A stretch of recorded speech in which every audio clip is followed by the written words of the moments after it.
So I got down on the ground, and I was sitting on, after that, the whole place, people showed up from all over the place, and they caused, one guy with a big shotgun, and I figured that nobody knows what he's doing with a shotgun, so I was sitting on a bench at the same farmhouse. It was at below, near where I landed, and I had this broken leg and so on, and I was sitting on my parachute. So this woman came around, and people showed up from all over, including apparently a guy from the Gestapo or something. He's sort of an official type. But he wasn't dressed in a uniform, he was a regular suit. And so this woman came, the same woman I once landed on, she came over and she went up in the farmhouse and she came down, I always remember, there was a little green bottle and with a feather in it, and she took it out and she put it on the burns on my face, up here. So later on, she and another woman come down and had these great big shears, and what they wanted was a piece of the parachute. They never saw nylon before. Our chutes were nylon. So I knew what she wanted, so I took a whole bunch. I got up as best I could because my leg was numb by then. I got up and I gave her a whole bunch of parachutes. So then we went to Graz, Austria, to a hospital in Graz. Now I'm in the hospital, and a French doctor who was stationed there, he set my leg and treated the wound and so on. Whenever the bombers went over, the sirens would sound, and most of the people in the hospital would go down to the bomb shelters, even though I never heard of Graz being bombed by us. But not us, because like I had a full-length cast on my leg and I couldn't get down anyway.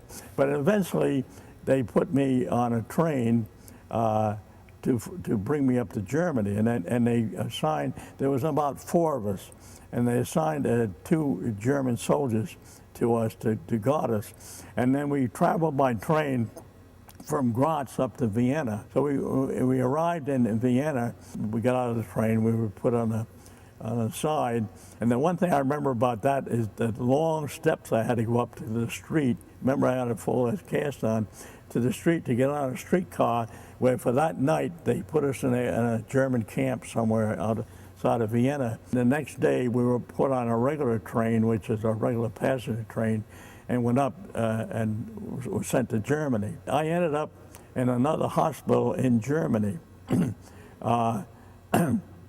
And it was a hospital they converted from they used to like a sports palace or something, and they tore like a theater, and they tore all the seats out and they put all beds in there, and they were all prisoners from all over the place. There were British POWs, French POWs, and so on and so forth, all in this one hospital. And I was there again. They found out, the British doctor found out my leg wasn't set right, so they had to re-break it. And so I had to spend more time there with another full cast on. I went to a prisoner of war camp called Stalag Luft 4, which was in Poland. Stalag Luft means prisoner of war camp for airmen, Luft being the air. We had these latrines, which were part of it was a separate place you went to go to the bathroom.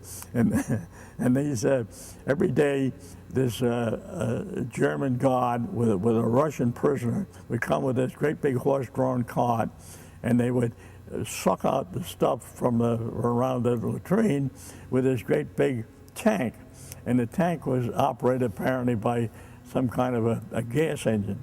I mean, the suction, So what happened was we were watching, and something happened, and the thing blew up, and all kinds of, I don't know what you call it, gook come out of the top of the tank and got all over the prison guard and the Russian, and the Russians started laughing and laughing, and the one they didn't get shot, but we all watched it. We started laughing too.